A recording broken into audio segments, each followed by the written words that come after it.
they are not reacting to shear forces. Actually, they are called inviscid or Pascalian fluids, and you can just have sound in those fluids. It's fast, it's related to the bulk modulus B, and that's it. Now, what about a more realistic fluid? There is a huge set of possible fluids, but maybe you have been studying them in some fluid dynamics course in the first term, I guess. But what is important is that when you consider a solid and you apply a shear stress here, okay, you got a deformation, but you don't have flow, okay? It's staying there, it's opposing. Actually, it's opposing with this mu here. If you remember, rigidity, by definition, was the ratio between the shear stress and shear deformation. Okay? Good.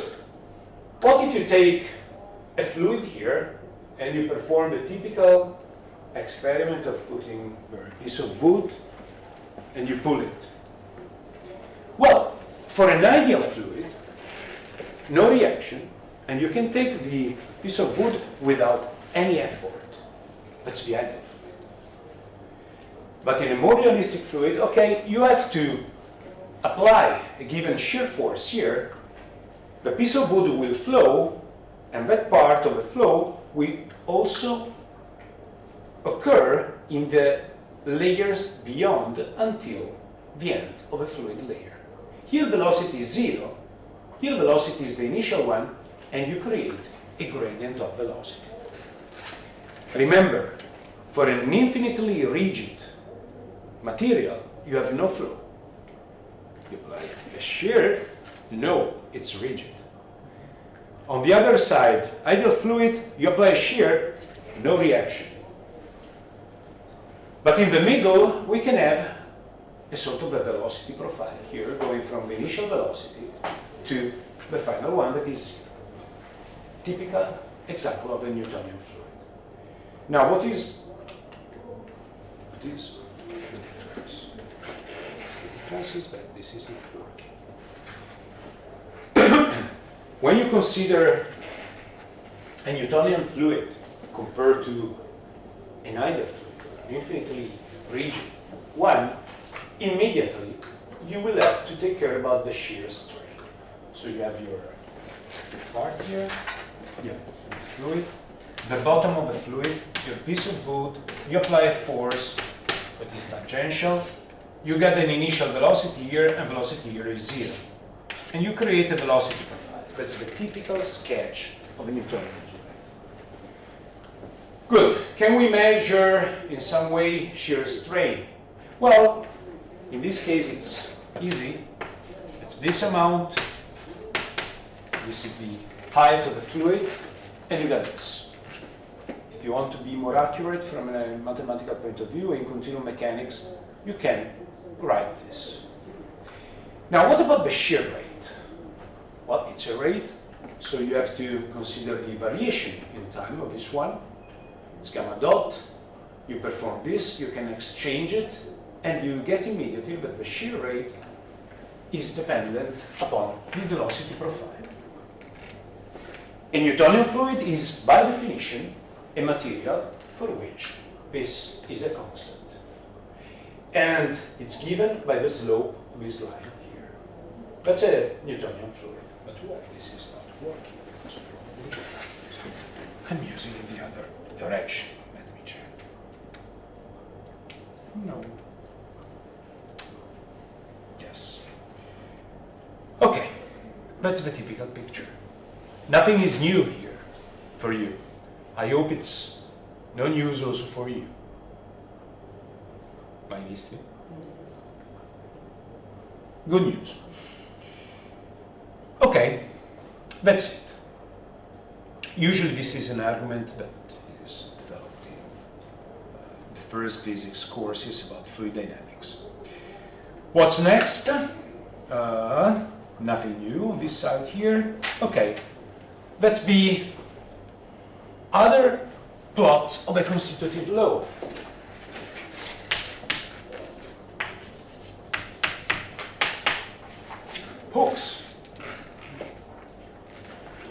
Newton. Okay? So, the constant for Newtonian fluids that is relating the shear stress and the shear strain rate is called viscosity. That's it. Can we apply viscosity to earth materials? Yes. You have to when you consider, for example, tectonics. On very large time scales, viscosity, also if it is could be a very large number, is able to explain why mountains are growing and why lithospheric blocks are moving and deforming on very long time scales. But for today, we will use this element and this concept trying to add something to hook solids, elastic, plus something that is viscous, okay? And we will try to use this to explain anelasticity. Just let me add you a few words about Newtonian fluids or non-Newtonian fluids, because here you can open a course on fluid dynamics. I can't, I'm not able to, but just let me remember you that if you enter inside viscosity or into Newtonian fluids, please do remember that viscosity is a function, is a thermodynamic function of temperature and pressure. So you can imagine that changing the depth that you want to study inside the Earth, these conditions will change a lot. So you can also apply extreme conditions of temperature and pressure down in the Earth, and you can deal with something that is a solid with a large viscosity value, but on long time scales can have convection.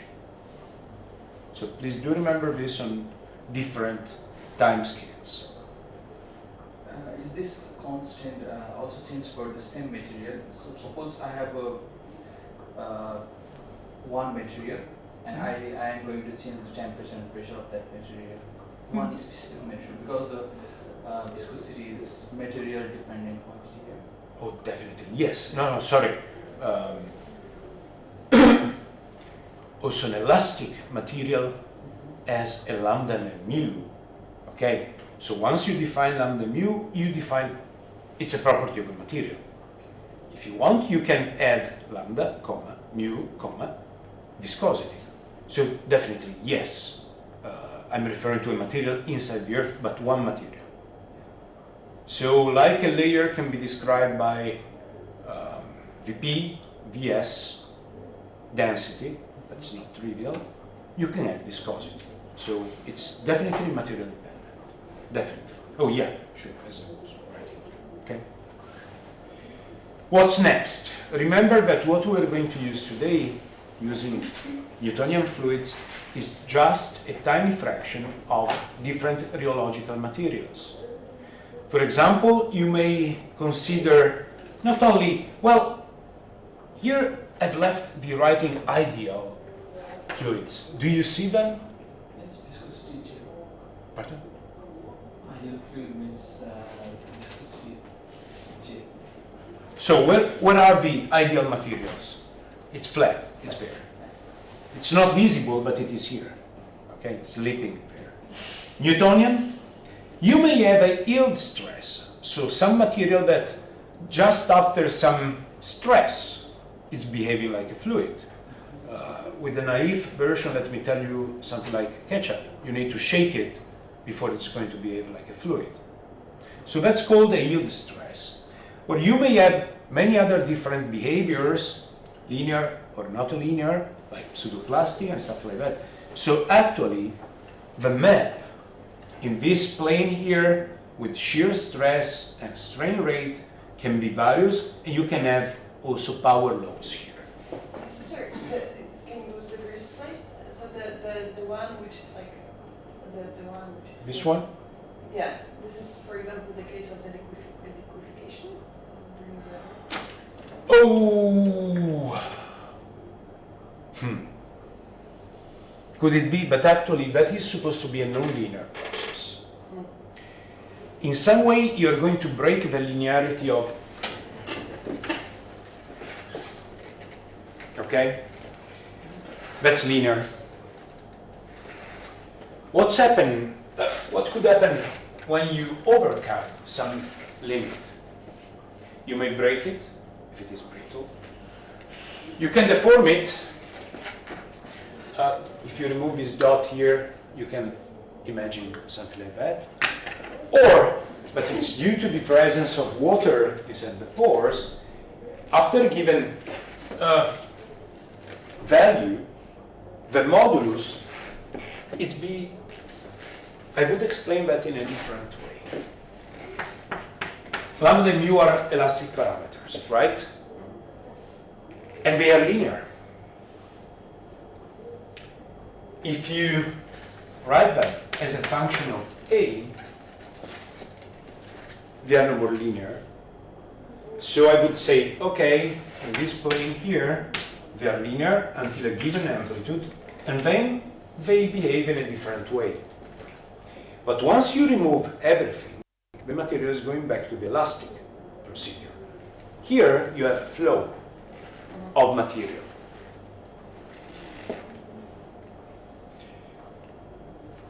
Remember that every time you have a strain rate, you have flow. That is typical for fluids, not for solids. So liquefaction, I would say, it's something related to a level, but it's not a level of stress. It's a level of the amplitude of the motion. Okay, so you're shaking. And then lambda and mu are no more the same as with low A. But I would prefer to use this plane to describe that one. Also because it's due to the fact that the material is not homogeneous, in the sense that it has water or So I'm not sure how to answer to your question. I would say no. Also if the effect is similar. But here, in plasticity and yield stress, you have fluid motion.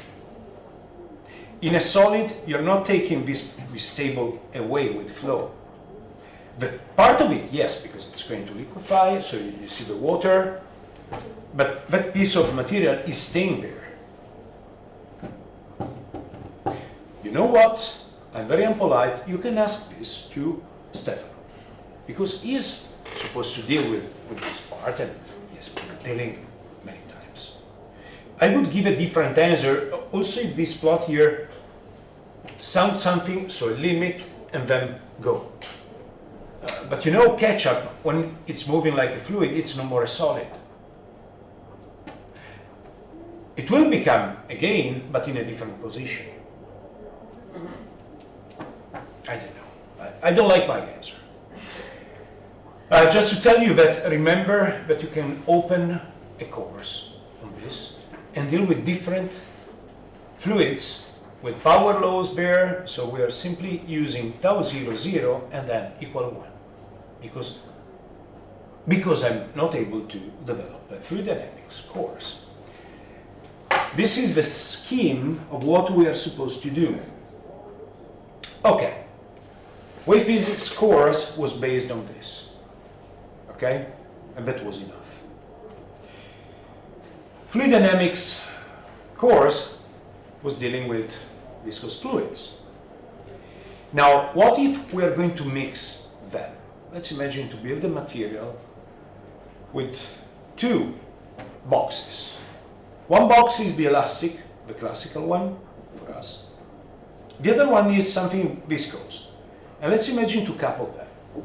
Now, according to which one is the most important, you may have a viscoelastic solid, or if you want, an elastoviscous fluid. So everything depends on the amount. Let me tell you that in the case of unelastic solids, and this is what we want to treat today, the unelastic effect, the not elastic effect is just a tiny fraction of the elastic one. So you will see that an elasticity is a second order behavior of what we're going to do. Let's go. Final recap. Before one slide about rheology.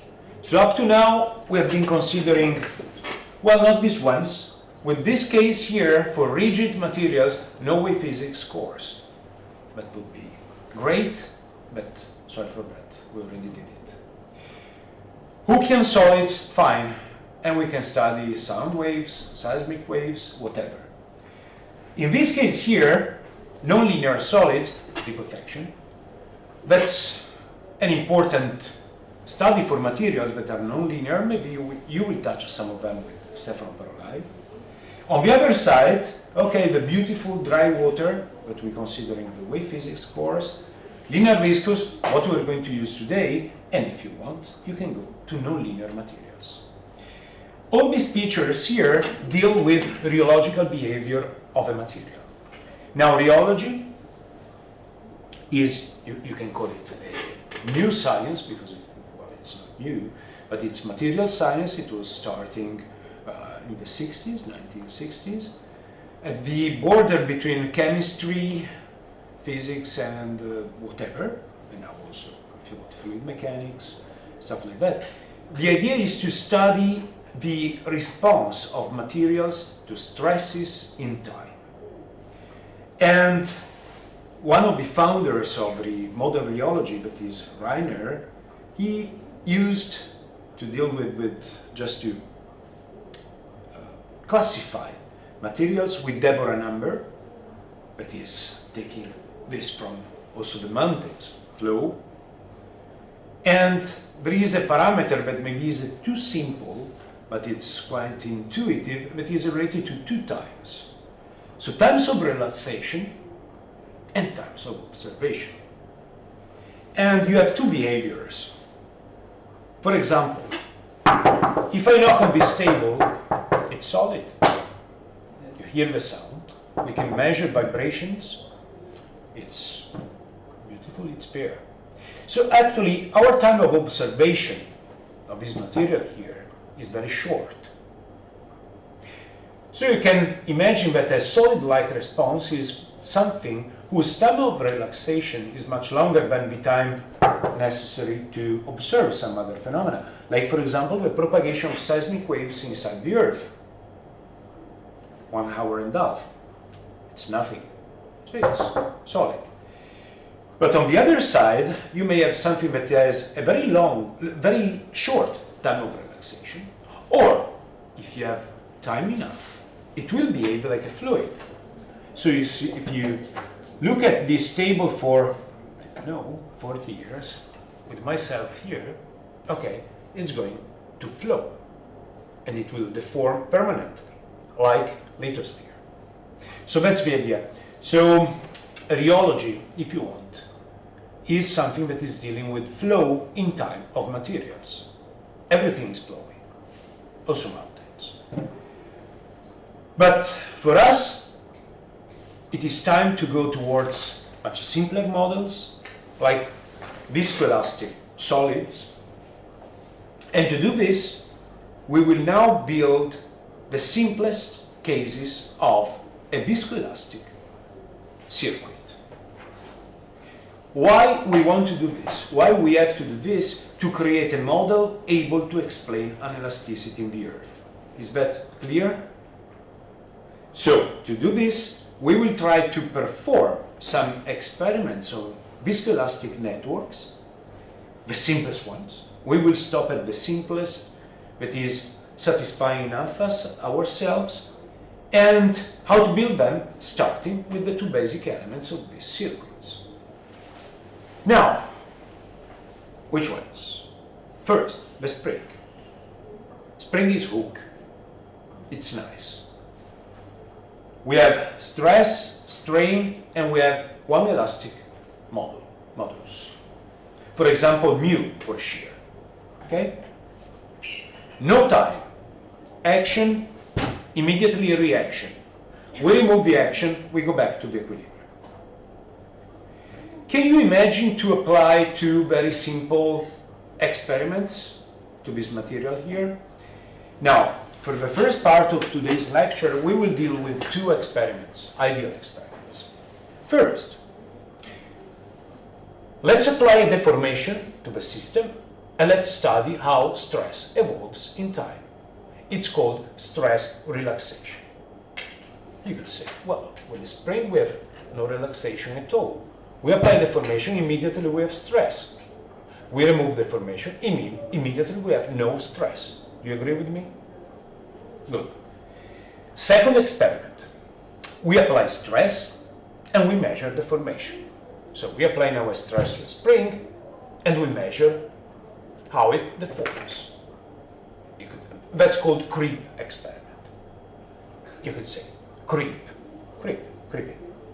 C-R-E-E-P. It's written in the next slide. No news here, no time lag. So that's funny. It's easy, it's trivial. The stress relaxation, if I apply a strain here, gamma 0, immediately I have a stress. How much? Well, G times gamma 0. And if I imagine to remove it, immediately we will go to 0. Do we agree? Good. Let's apply creep. What does it mean? We apply a stress for a given time here, and we measure strain. Okay? If it is a box, it will be a box. How much? Tau 0 over G. So we spent half an hour doing nothing. We know this.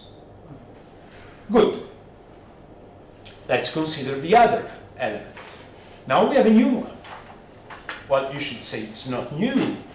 The dashpot was in our damped oscillator. Okay, let's apply the two experiments.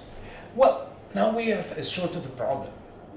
Because if we apply a stress with a heaviside function here, with a step function, we have if we apply a strain, okay, so we apply deformation, we measure the stress inside. We have deformation, we have stress only for 1 second. It's a delta. Because remember, it's proportional to the derivative, right? So strain rate is active only here. So we have a delta. And then nothing. Nothing before, nothing later. What about creep? Well, if we apply a stress for a given time here, strain will increase. From 0, it will increase. You're flowing, you're making the system flow, the dashpot, okay? You're pulling, and once you finish this action here, the strain will reach its maximum. How much? Well, it depends on viscosity, right? And then, it will stay there forever with a permanent action here. If you take your piece of wood from your fluid and you pull it, it has moved. You're not going back. Okay? No news. Right? What should we do now? Well, what we have to do, I was skipping some of the slides just to make the story shorter. Is this enough? No. No. But now what we have to do is to sum them. Okay? And maybe we can sum them in series and to see if we are getting something that we can use.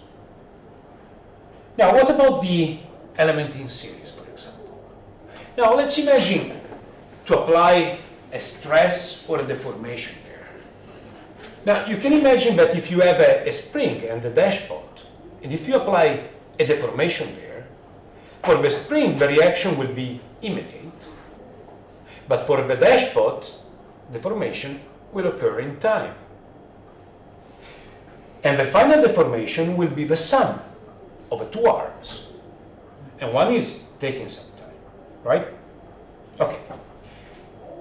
At the same time, if we apply a deformation, one stress will occur immediately. The other one, well, it has to wait some time.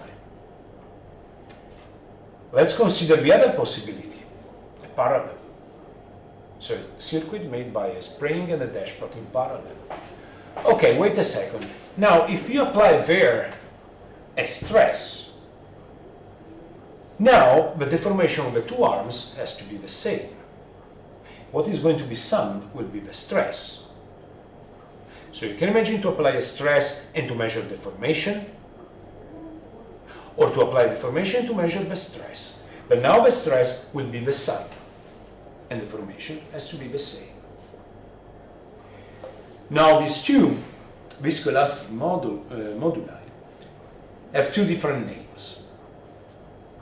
And they have they are fine for some materials. Let me tell you, they are not fine for our purposes. They are not fine enough. Let's try to understand why. The first one is named Maxwell element. It's a rheological model.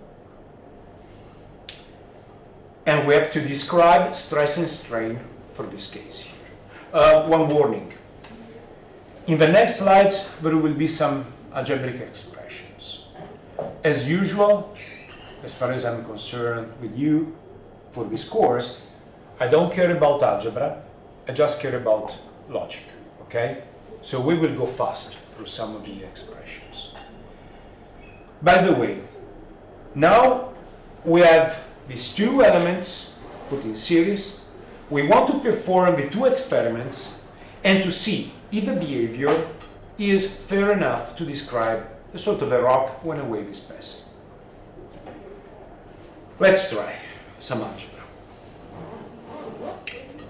So, Maxwell, what we know is that the deformation will be the sum of them. So since one is in the strain rate with time derivative, we have to consider both. Now what about the fluid? Here we have viscosity. What about the solid? Okay, here we have elastic modulus. We rearrange them and we got this. Wait a second. Before algebra, let's think about it. Now, what if viscosity is infinite? Let's imagine to take the viscous element and we characterize it by infinite eta. What's going to happen? Let's imagine. Well, if it is infinite, you will not move it, right? So, whatever you do, you're acting on the spring. So it's like to have a spring. Actually, if eta is going to infinite, this will wipe out and you're left with a silly Hookean element, right? So no news there. What if eta is 0?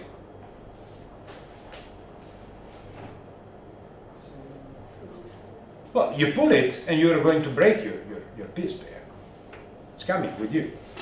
So you cannot perform experiments. These are the two extremes. In some way, what we are going to find has to explain also these two extremes. But let's try to do some experiment here. For example, stress relaxation. What does it mean? Okay, you apply a deformation there, and you measure how stress is behaving in time. Okay? Good. If you solve the previous dynamic equation, you will get this. Let's go to this plot here. Let's try if we can understand it. Okay, of course, as soon as you apply a deformation there, the spring will act immediately. And it's giving to you immediately this stress here. Okay? You apply deformation, that's it. What's happening next? Well, now the dashpot element is going to absorb part of the stress. How fast? Well, it will depend by time. You could say time. Yep, because actually here you have a ratio. You have a ratio that is coming from this. Because that lambda that is a sort of a time scale parameter, is the ratio between eta and g. Now, do you feel that that is a sort of a ratio between the viscoelastic and the elastic powers of the two elements? If eta is infinite, okay, it will behave like a totally rigid element. If eta is 0, okay, it will be nothing else than an elastic one. In the middle, the ratio between eta and g, so viscous over elastic materials, will tell us how fast this will decay. So we have a decay rate that is dictated in time by that ratio. But you can imagine, you apply the formation, spring will give to us immediately this stress there. Part of that stress is going to be absorbed by the dashboard. So it's part of the stress will be relaxed. Good. What about the creep? Well, now we're going to apply a stress to that element. And now the law that is telling us strain the creep function is something like that. What's occurring here? Well, immediately the spring will act, okay? And you will get this piece of deformation. So the stress that you applied over the elastic modulus, right? Okay, good. But now the dashpot is going to deform in time. How much? It depends on time and on its viscosity. Okay, and you will get this final deformation. You remove the stress, the elastic part will be recovered, but this will stay there forever. Okay? How much? It depends on this. How much depends on this, and how much is left will depend on eta. If eta is infinite, nothing is here, everything is a spring. Thanks, Mr. Maxwell. Can we use this? We can't. Because if you give a look to something that is a realistic earth material, well, something is fine here, but still we are missing this, and this one, this is permanent. This is going to decay in time. Thanks, Maxwell. Let's try to use the parallel one. Good morning, I'm Kelvin Voigt element. Now, the formation is the same in the two arms, the stress will be the same. We have to write the constitutive expression, and there it is. Let's imagine to apply the experiments there, and let's see if they are fine. Okay, good. Let's give a look to the creep experiment. What does it mean? Creep. Now we apply a stress to this element, but now has two parallel arms. What's going to occur there? Well, the spring will try to act immediately, but the dashpot is saying, okay, wait a second, I need time. So deformation is going to build here until you keep the stress on. Then you remove it, and the spring would like to go immediately to rest, but the dashpot is saying, no, wait a second, I need time. And there you go. How much time? Again, it's related, if you give a look here, by the ratio between G and eta. But that's nice, you see? Time. So Kelvin Voigt or Kelvin element is giving us something nice on this side, but it's terrible on the other side. You know why? Because if we apply now the deformation and we take the element and we strain it at given with a given strain here, well, now the dashpot will act immediately in a delta because it's sensitive only to strain rate. And the only rate here is at the beginning because then you're keeping it constant. So we have a delta here at time equals 0. And then we will have just the stress that is in the spring. The other one is not working. So thanks again, but we cannot use it. But we're getting something nice here. What should we do next? Yeah, I know it's a terrible Monday, but we're lazy. Let's try to create the next and a little bit most difficult element, and let's see if it works. Okay, this is one implementation of what we call a standard linear solid. It's only one, it's one of the simplest ones. It's called the Zener's model. And, okay, the algebra now will become a little bit messy, but I want you to focus only on one thing. The idea is clear here now.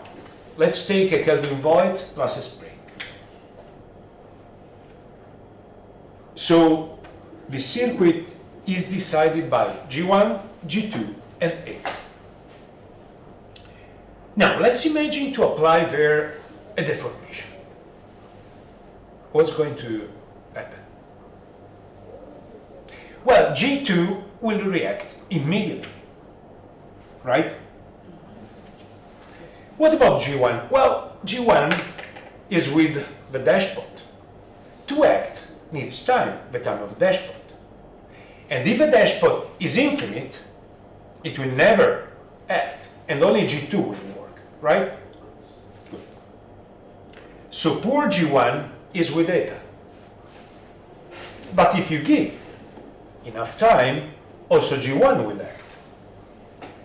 So you have to imagine that on short time scales, you have G2.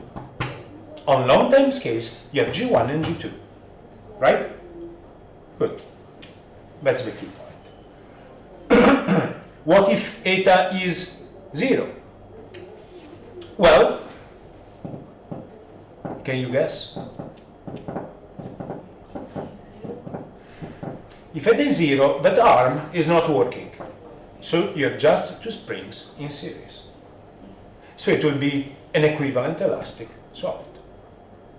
So now you do understand that according to the value of eta, this circuit could be represented by G2, by G1 plus G2 at different times. Everything is given by eta. Now, if you work this part, now the deformation is gamma 1 plus gamma 2. But gamma 1 is related also to eta. Now, if you write the two things, you get this. Now, let's think about it. Let's think about it, because this is the key passage for a standard linear solid.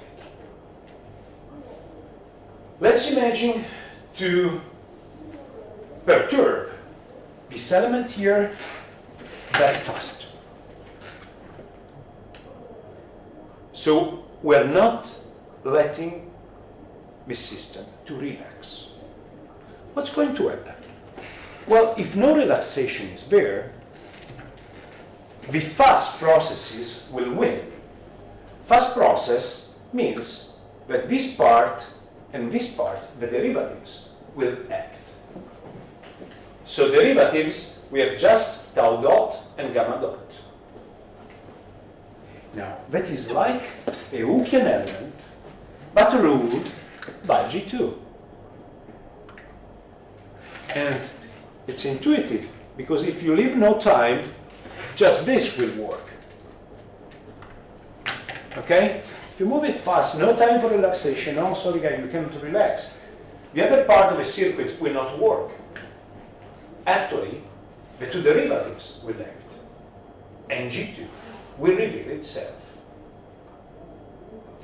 On the other side, let's imagine that we are now giving all the time to the system to relax. Now, these terms will win, and G1 and G2 will occur in series. But wait a second. This system will behave like an equivalent spring at short times, G2, and an equivalent spring in series on long time. So now you do understand that the same material has two personalities. One is for fast perturbation, the other one is for very long in time perturbations. Okay, that's the behavior typical of what we call standard linear solid. Yeah, I know, for me it's not standard, for you it's not, but for rheologists it is standard. And this is one of the implementation of an expression that you will see in a couple of slides. And, okay, we will see it later. Now, now the algebra is getting a little bit worse, but I don't care about these passages here, let's just think. Now let's try, for example, to perform the creep experiment. What does it mean? We apply a stress and we study deformation, okay? If we apply a step in stress here, that's the algebra, what's going to happen is that the first spring will react immediately. And you got the first part of the deformation. Then in time, you're going to build the other one. But at the end of the time history here, you see that the two springs will act together as if they are in series. And you're going to sum 1 over elastic modeling. And you see that on short time scales, okay, that's it. On long time scales, that's it. So it's a double personality system. How fast this is occurring, everything is related to A time. But now we have two characteristic problems. This is what we need, maybe. But, as I told you, algebra is getting worse. Just in principle, I want to show to you, just in principle, the expressions of what are called the creep function and the relaxation function. If you want to do rheology, you will have tables of these systems, and your circuits can be much more complicated than this. Okay? You may have what is called a generalized Maxwell body, generalized Kelvin-Voigt body, generalized, okay, whatever. But in principle, you have always a function that is relating the deformation, gamma of t, as a function of the input stress. For look, that was so nice.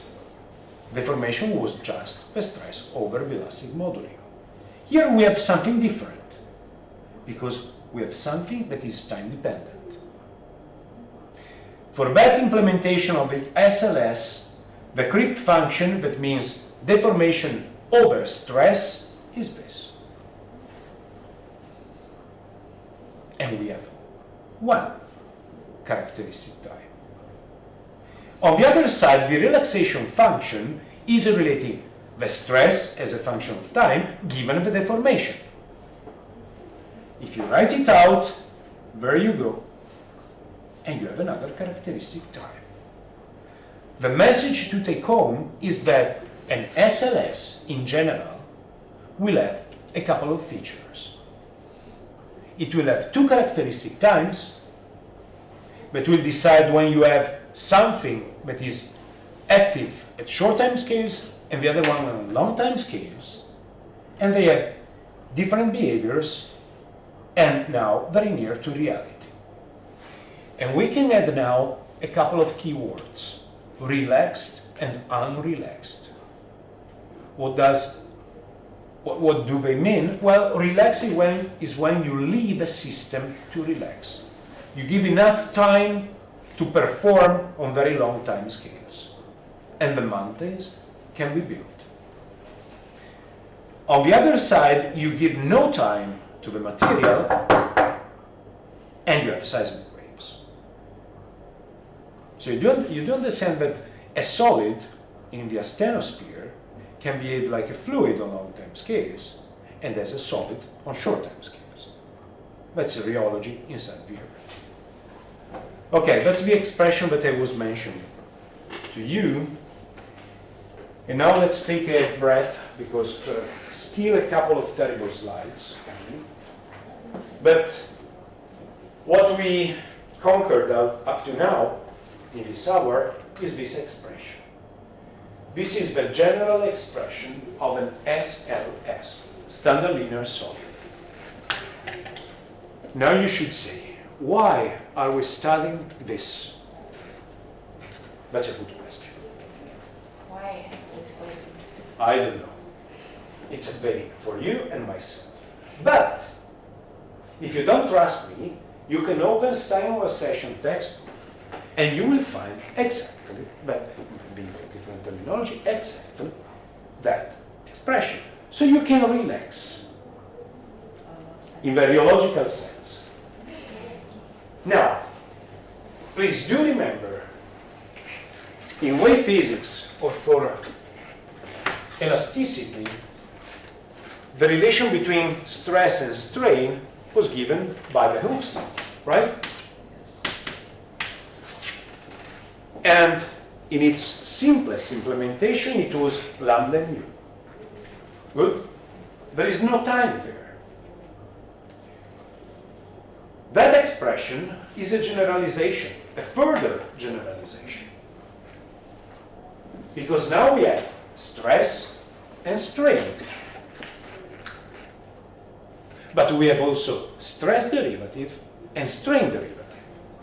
So you see now the constitutive equation of a material is no more purely elastic, is no more purely viscous, it's a combination.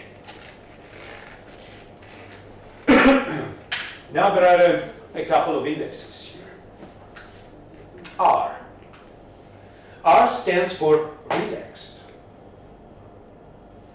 Actually, if you leave the system time enough to totally relax, these two terms will not be effective because they act on something that is changing in time, and what you're left is with sigma, deformation, and then modulus. So it's a vision of a Hookean system with MR as a modulus. Good? But actually, if you're working on very short time scales, this will win, and if you put them together, you will have another expression of stress related to strain after integration, but now the modulus will be different. It will be MR times tau sigma over tau epsilon. What is tau sigma and tau epsilon are the two characteristic relaxation times that we have seen before. For example, you apply a stress and you study creep, okay, and that's tau epsilon related to creep. Or you apply a deformation and you study relaxation, that's tau sigma. For a real Hookean material, they have no sense. They are not there. And you're going simply back to Hooke's law. Yes? Answer. You're totally free to go there, but you're not allergic to SLS, I hope. No. Okay. Let me check one thing. Close the door.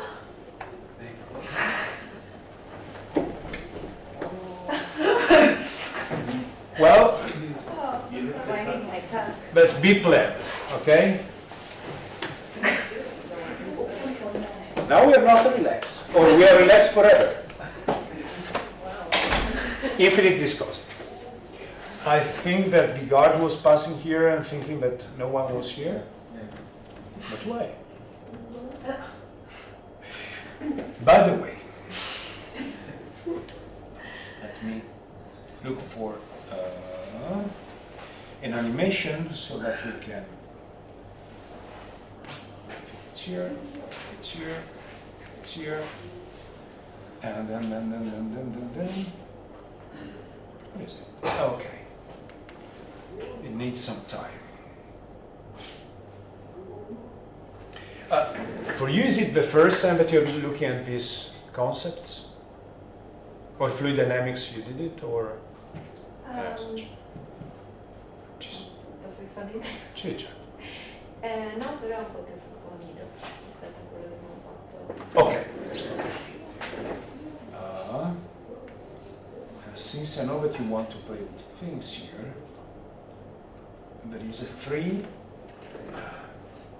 mathematical implementation, and okay, you can choose this one and you can play with that if you want.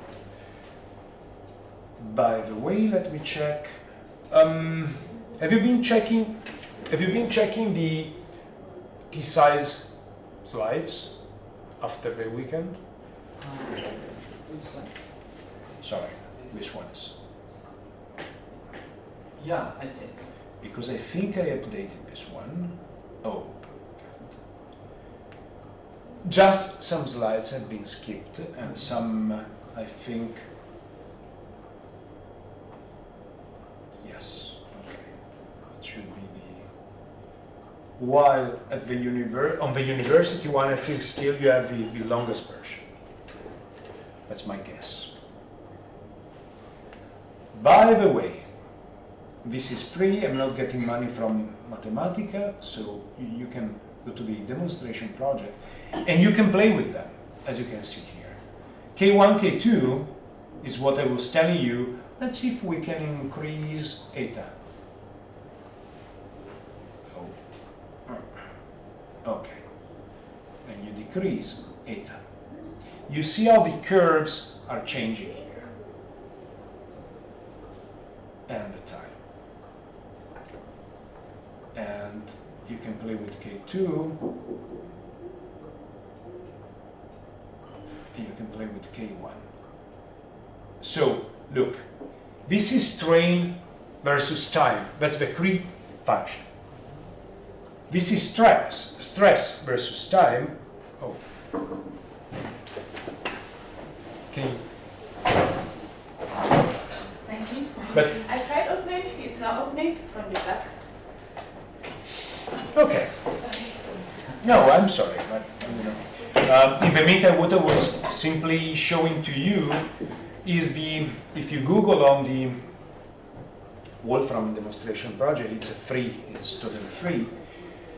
There is an applet produced with Mathematica where you can play with also other variations of the SLS, as you can see here.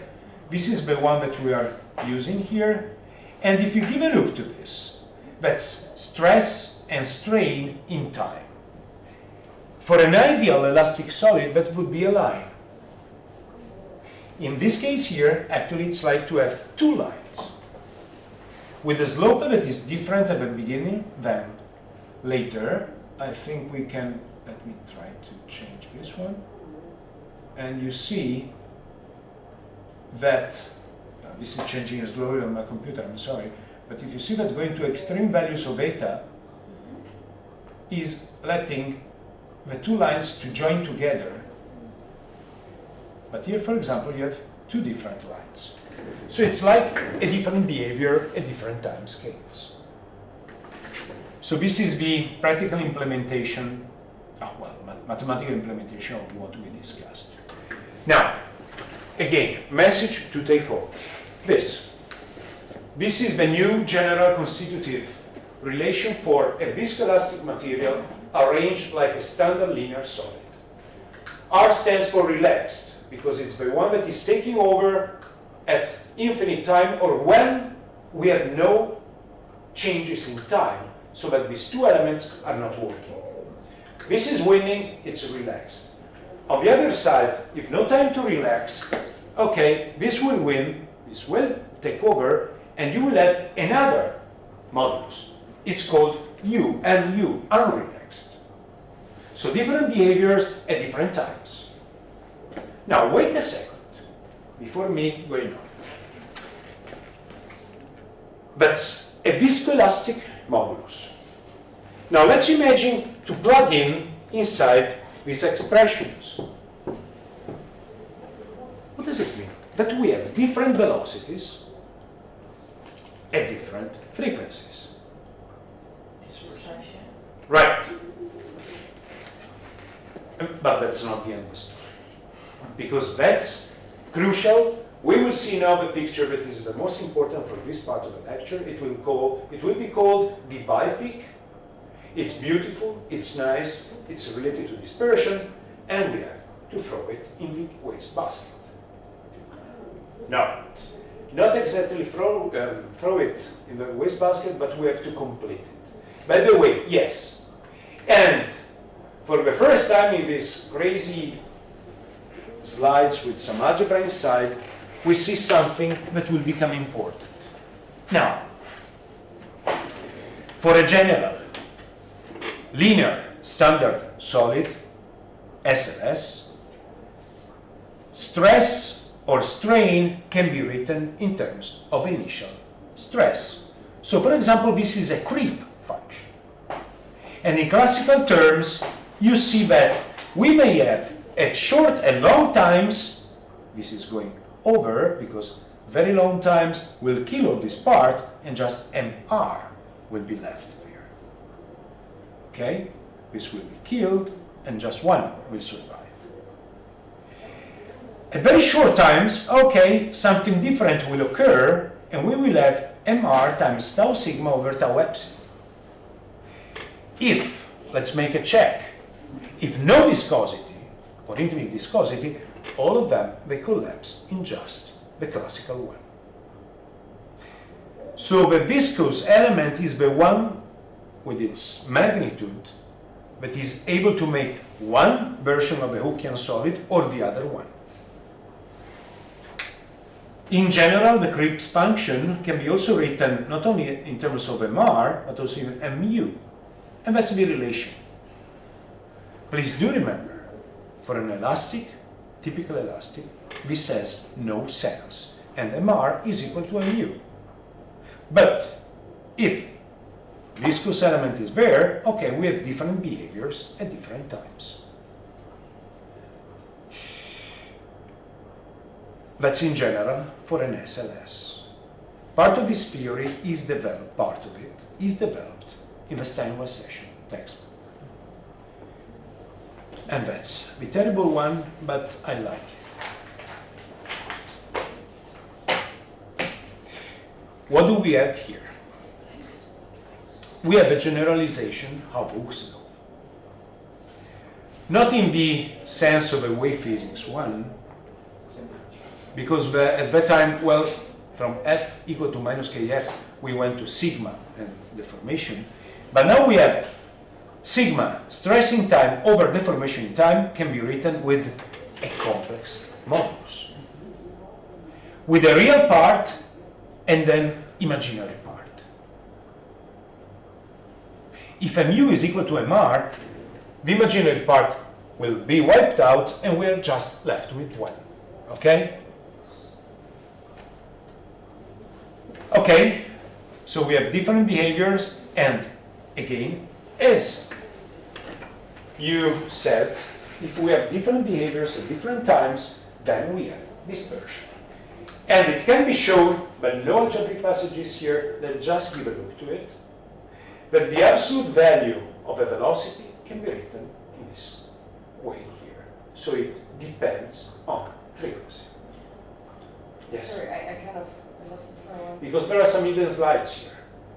Okay. When Are you okay up to here? I I hope you're not, because I'm not. Because still here we're skipping some passages, but there is the general expression of what we can call a creep function. Okay? Epsilon as a function of t in terms of stress with characteristic times. This is nothing else than the generalization of this. This was for a specific implementation of an SLS.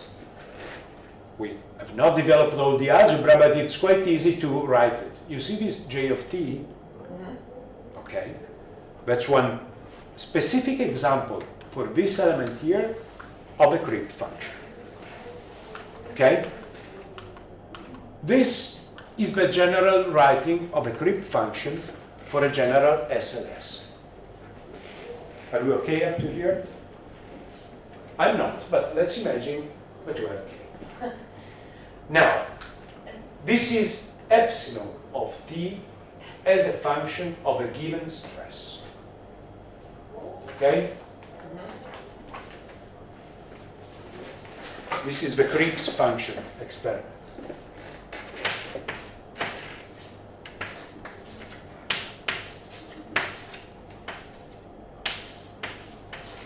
Okay? Apply stress, I study strain. It can be shown that it can be written like that. Where are the parameters of the SLS? Here and here. Because these times here contain the nature of the different circuits. Let's give a look to this one.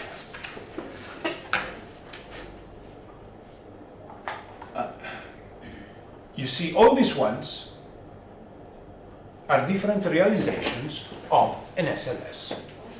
You can do also something more complicated. Of course, this is using 1K and 2 etas. This is using 2Ks and 1 eta, and so on. Okay, so Okay? SLS is in general a combination of the void Kelvin and this additional string, or Different version of an SLS. SLS is whatever can be described by a relation like this. Okay? okay. The simplest one of this system, as an example, is the one that we discussed before. Okay. It's the simplest. Mhm. You see the hidden slides? That's simple. Mhm. You can do in other ways, or you can create more complicated networks.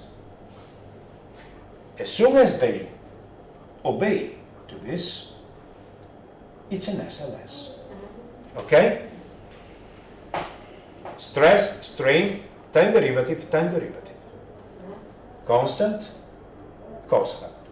Sigma and epsilon are containing G1, G2, eta 1, eta 2. Now, I'm skipping a lot of things here, but just saying that, in general, the Cripps function can be written in that way. Okay. Good? Yes. And so the upper one is for the relax. Cripps. It's written in the title. Cripps function. Okay. That's good. So MR is the Relaxed. modulus. And U is unrelaxed. Okay. And when they are equal, When MR is equals to MU, when would they go go back out to OOX. You have different visions of this. For example, when tau sigma is equal to tau epsilon, by definition. But you see, here, if the time derivatives can be neglected, MR is the only one that is active. Okay? When the time derivatives are very active, MR divided tau sigma multiplied by tau epsilon is a new one. It's called MU. Okay? What is the relation in general? Oops, no. My goodness. It's this.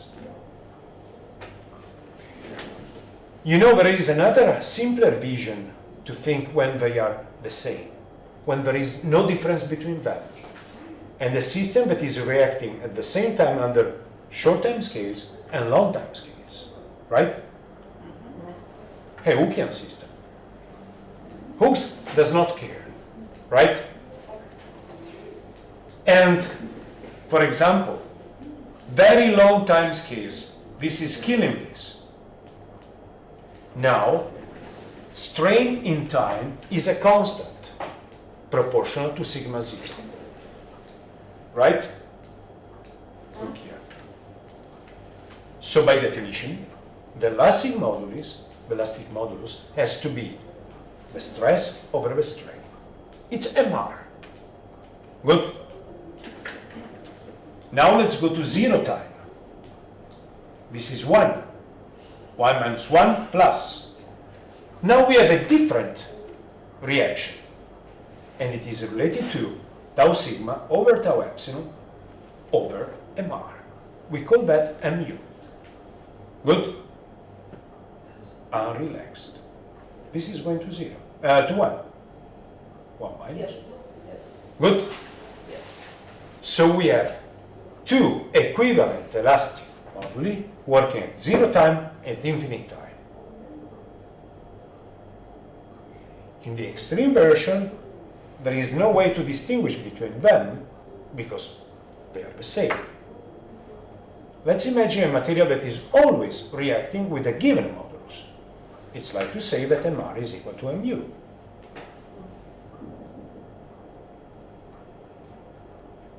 Is that okay? On the level to me. For an elastic, that's why, for example, if you take this table and you knock it, you got the unrelaxed, right? You give no time to relax, okay? So the unrelaxed will be described by mu and lambda plus 2 mu. P waves, S waves, right?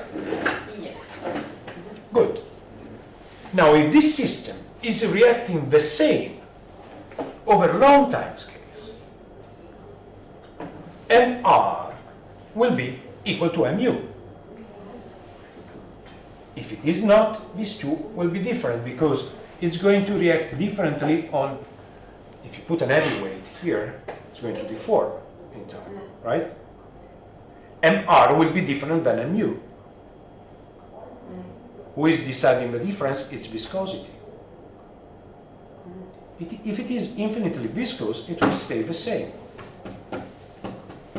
Okay. So they are equal if the viscosity is 20. They are equal in very extreme cases. No viscosity at all, or infinite viscosity. Okay. It's an ideal, both are ideal solids. Okay? What is the next step?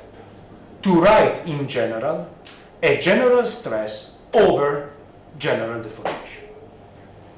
So here it is no more a relaxation experiment, it is no more a creep experiment, is a way to write in general the ratio between stress and strain. Or, well, the ratio between stress and strain for a Hookean solid is trivial. Is lambda and mu, right?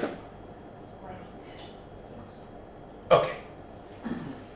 On the other side, for viscous, perfectly viscous materials, it's less trivial, but you can get it by integration.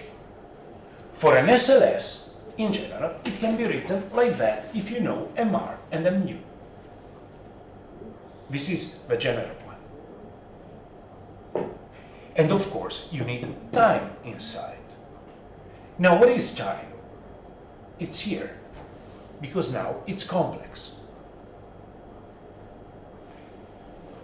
So, see, We're losing too much time here. But haven't you studied these topics in other courses? No. Let me show to you a hidden slide. I told you that we could use that expression, right? Yes. Okay, here you go. Now, for example, they are hidden, but maybe they can be used to understand. Let's imagine to take a dynamic experiment. So you take a material and you apply something with a forcing in time, like this one. Now, can you imagine the answer of an elastic material? Stress, strain, stress, strain. There is no phase lag, right? Yes. So actually, if you apply a deformation with a given cycle, you will get a stress with the same cycle and no phase lag. Yes. Okay. And that's it. And let's see.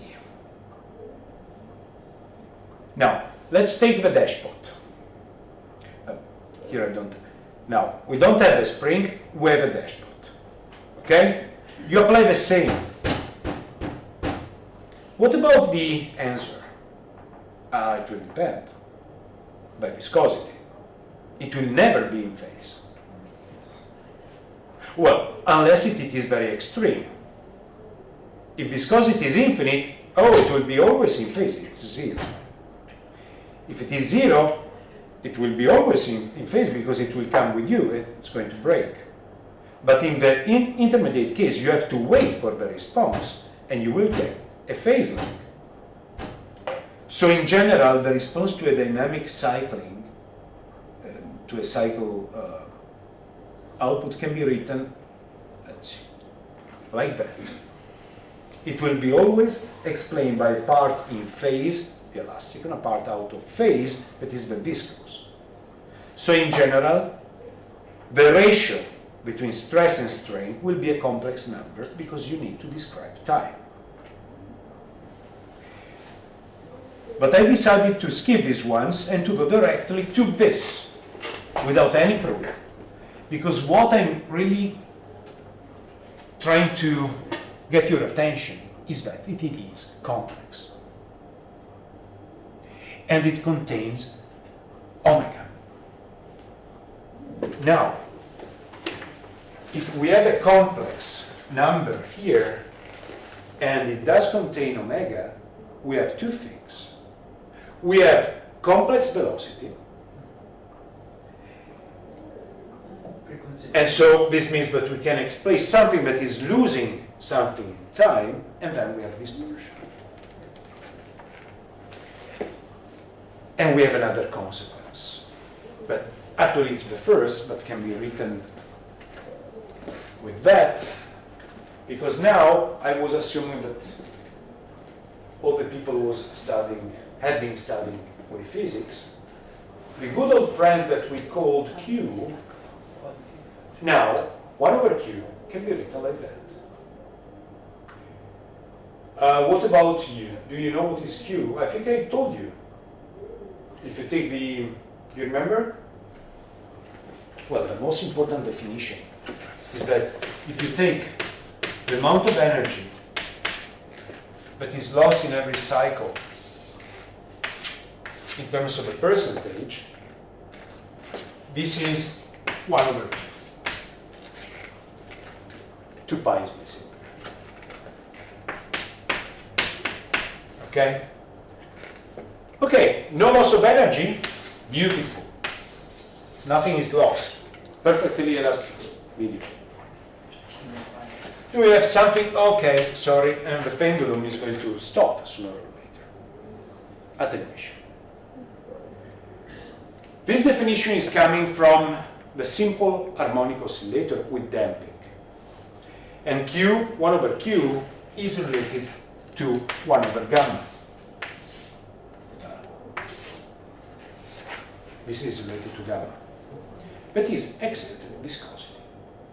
Now you can show that for an SLS, 1 over Q is like that. Now wait a second.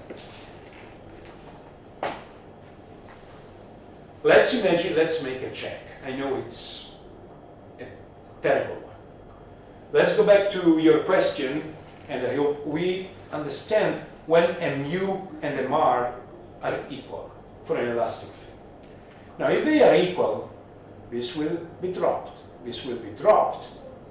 We are going back to a normal velocity, and 1 over Q is infinite. Is 0. So Q is infinite.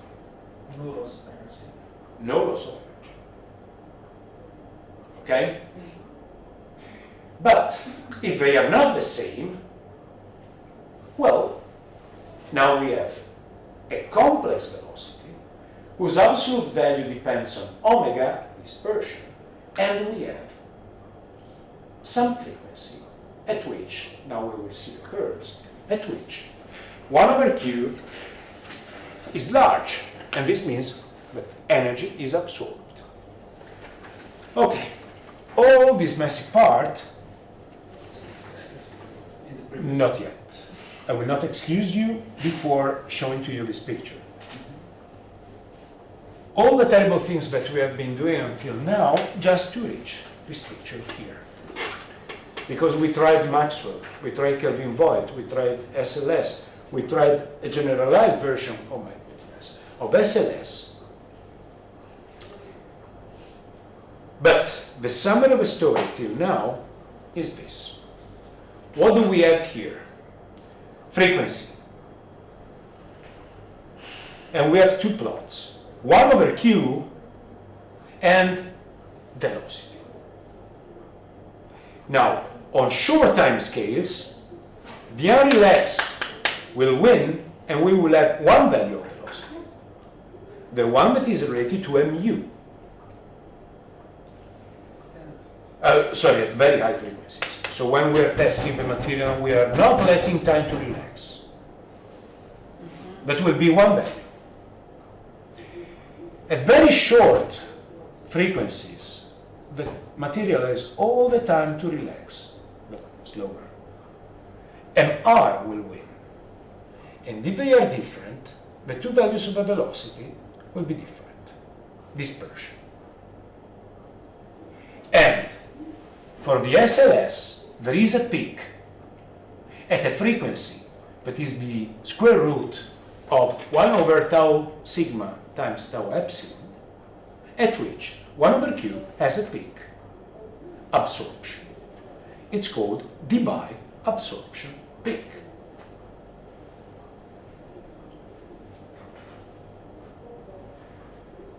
And we have to throw it away. Yes?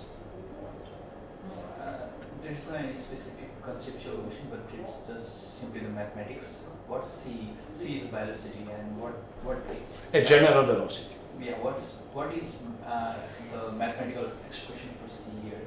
C like in that case. Stop here, please.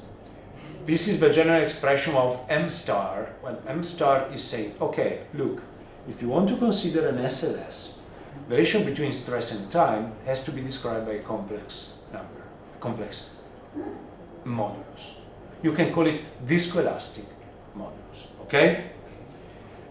The expression beyond maths is simply saying, okay, look, you have a real part, the relaxed, for example, plus another real part that depends on frequency, plus an imaginary part, and both of these two terms are related by a difference, are given by a difference between the reaction of a system to short frequencies and to long frequencies, okay? Now, since it is complex, we can imagine that the velocity, a general one, will be related to the square of something over inertial properties. In general, the expression that I prefer to write here was just the absolute value, okay? So otherwise it will be a complex number, who depends on a classical fashion by MR, but it has to contain here this term here.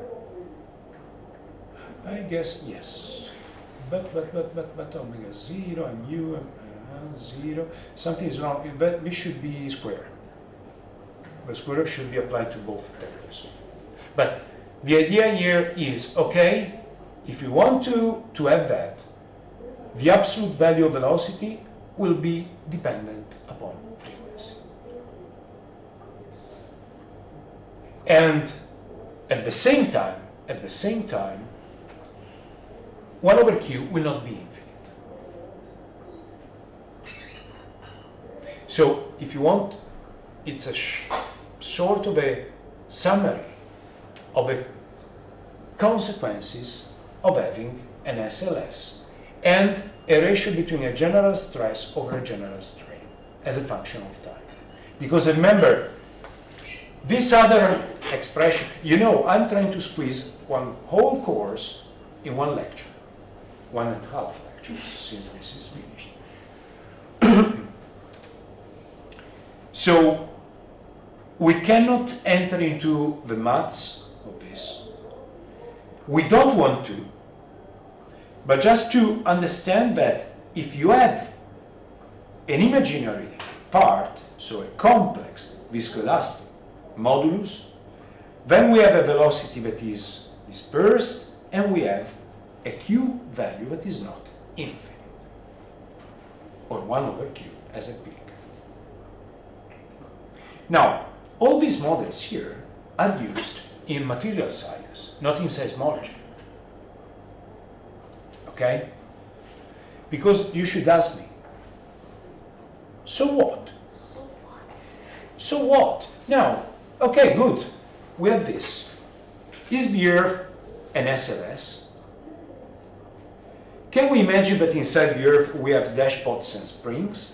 Well, springs, yes, because the rock is like a spring. More complicated spring, but it's like a spring.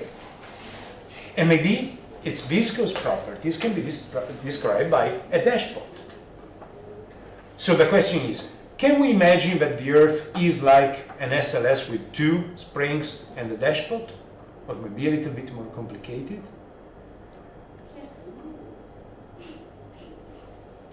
Okay, so question to you, and maybe it will be the question that I will leave, because now we have no time. Can you measure the Q of the Earth? Because, look, if you measure it, and if you get a picture like that, we're done. Would be great. What do you think? Now, we have a complete, because now, up to now, we did nothing. Because actually, we created Maxwell, Kelvin Voigt, SLS. We have been looking for, what we got is that we understand that with some visco element, we can do something better. Now, what about the Earth? That's a terrible question, because now, what do we have to do before continue? What is, okay, wait, here we have the Earth with its layers. What is the Q of the Earth? Any idea on how to measure it? Let's imagine to go to a lab. And if we have a current, okay, how to measure that? What about the Q of the spin? Well, you make a plot. You can draw it, right? So maybe you can take every cycle, you measure this, you measure this, you measure this, maybe you can do it. For electronic circuits like RLC, that's easier because you can also visualize in a much better way. You can play with circuits and you can draw this. Now, from this time here, you got gamma. From the frequency, you can measure it, you can measure Q. Also because the decay rate depends, definitely, on this. What about the Earth? Well, we have two approaches, but one is impossible. The Earth has a huge variety of materials there. We have clays, we have granite, we have something that we cannot mention, right? What we can imagine to do is to measure the integral value of Q of the Earth. Now we have two possible experiments. For example, we can imagine to measure a wave that is propagating on the surface of the Earth, and we can take a picture. If we take a picture, we can measure how amplitude is changing in space. Because, okay, with propagation, this will get smaller. So with a picture, we can use, if you want, how amplitude is changing in space. That is called the spatial measurement of Q. Any other idea? Come on. Sooner you get an idea, sooner we can leave. Because we need another one. Well, what you can do is not to fix X. Maybe you can wait a free mode of the Earth. You stay in one place here, and you measure in time things. That's a temporal vision of a Q. It's an integral vision of the Q of the Earth. Spatial Q and temporal Q. Any guess? And so that's why the next slide that I was preparing here is a sort of and we will stop with this because we have no time today to conclude this part is, okay, please do remember this. This is where we had been starting this morning. We want to measure what is the attenuation in the Earth. So that's the basic definition of Q. It's a percentage of energy that is lost every cycle. Cycle in space or cycle in time. Propagating wave or standing wave. And so that's the summary. And for example, here you can weight a mode of the Earth and measure A's, the amplitudes, at different periods. Okay? A of T1, T2, you measure them. Specific times, you get different A's. You're waiting for a decay. The decay, in principle, after n measures, will be this that can be approximated. That's the definition of Q. And you see, what you're waiting is a decay rate that will depend upon Q. Okay? Okay, let's measure. One possibility. Second possibility, and this is the classical one. Second possibility, ideal possibility is, okay, let's take a wavelength now. That's lambda. Okay, we're in space. And let's measure how much amplitude is changing over one wavelength. It's still related to Q. Now this becomes a sort of a differential equation in space, and after integration you get this. Please do remember, these are in physically they are the same, because you see time x over c, that's one velocity. Space and time, it's exactly what I was writing at the beginning. You can write it in many fashions, this one. You can, for example, take t here, you can divide omega, and here you got 1 over c. So different visions of the wave field. Progressive, okay, standing, okay, you see, that's the same.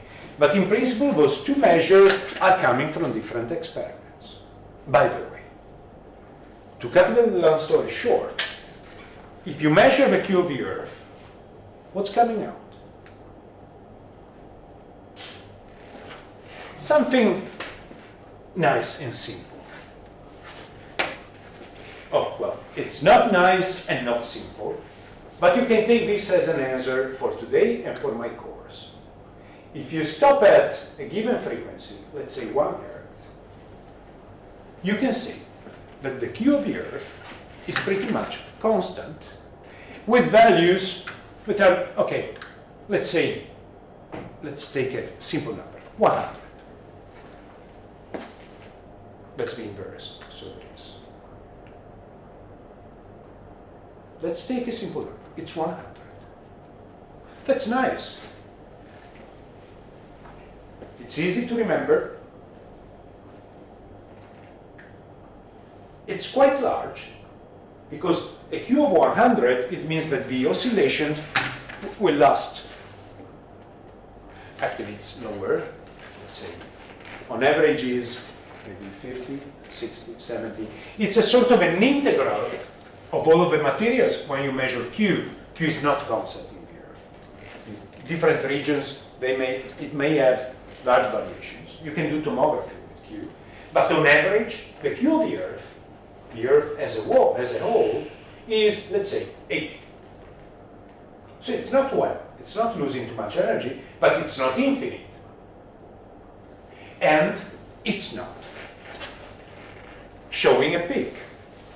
You can say, oh, well, here there is a peak. No, no. Actually, what we know is that, what we don't know, we know that after a given frequency, we don't know if Q is changing with frequency or not. It's a mess.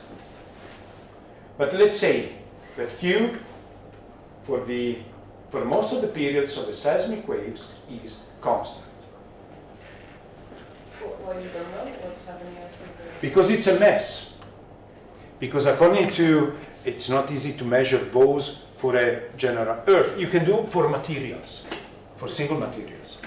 But when you perform, how to say, a practical measurement at 10, 20 hertz, wavelength is so small that an integral vision is, there are conjectures. It seems that for high frequency, Q, as you can see here, is decreasing. But maybe it's due to scattering. Because scattering is a lecture that we are not spending today. Let's imagine that you see a decay in amplitude, but maybe it's due to scattering, not to elasticity. Who knows? That's the messy part. But let's stay in a relaxing world, and we say Q is constant, is not infinite, okay? So how can we combine this with the debye peak? You have to wait for the weather. Well, the answer is simple. It's this one. But luckily, we don't have to throw away whatever we did today, also because it was really tough. What we can imagine, and that's probably the truth, and this is coming from also your textbook, so you can relax, is that remember that an elasticity is not due to the presence of dashpots inside the Earth, but it's due to the presence of different imperfections in the materials. Crystal defects, diffusion, whatever. All of these are different microscopic behaviors. And just a name, some name of them. Mainly related to the presence of defects in the crystals or in the minerals, in the rocks. So you do understand that going from the continuum physics to solid state physics, the real crystals are not elastic, perfectly elastic bodies, because you have vacancies, you have diffusion, you have whatever, dislocations. From a macroscopic point of view, we can imagine that each of these mechanisms here is associated with the debye peak. And if you put them together, you have an absorption band. So you can recreate this with a set of debye peaks. So the good news are, okay, summary up to now.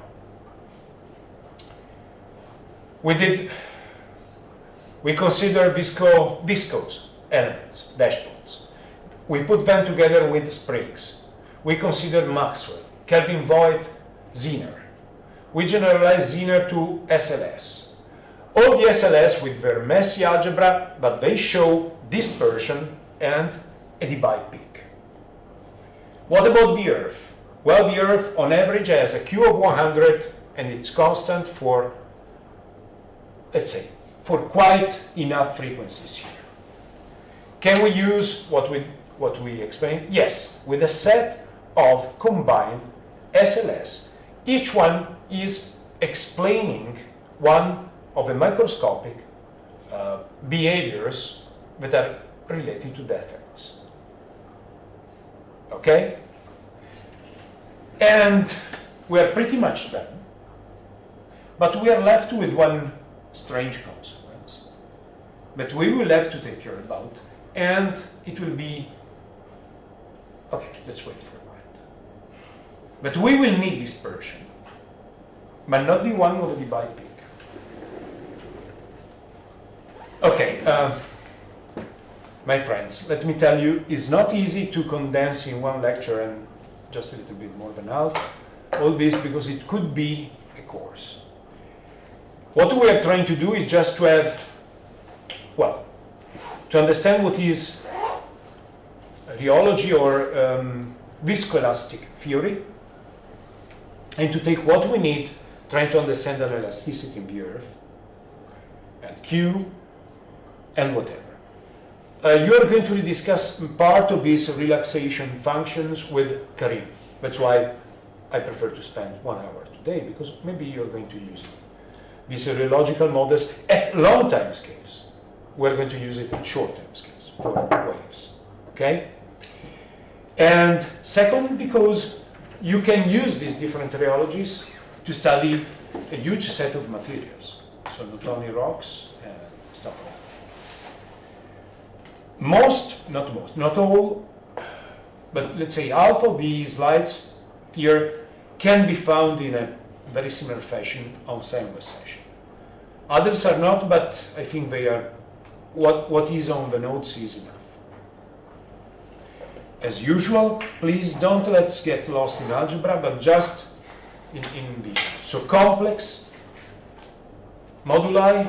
Why? Because we added some viscous part. Complex means complex K, a part of the attenuation and a part of propagation. Okay? And complex means amplitude and phase. So we need them in some way.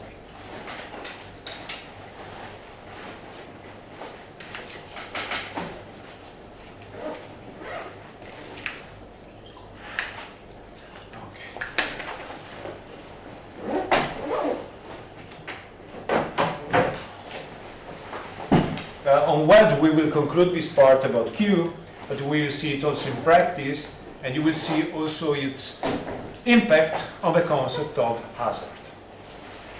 Then on the last lecture, we will discuss about tsunami and tsunami hazard. Okay?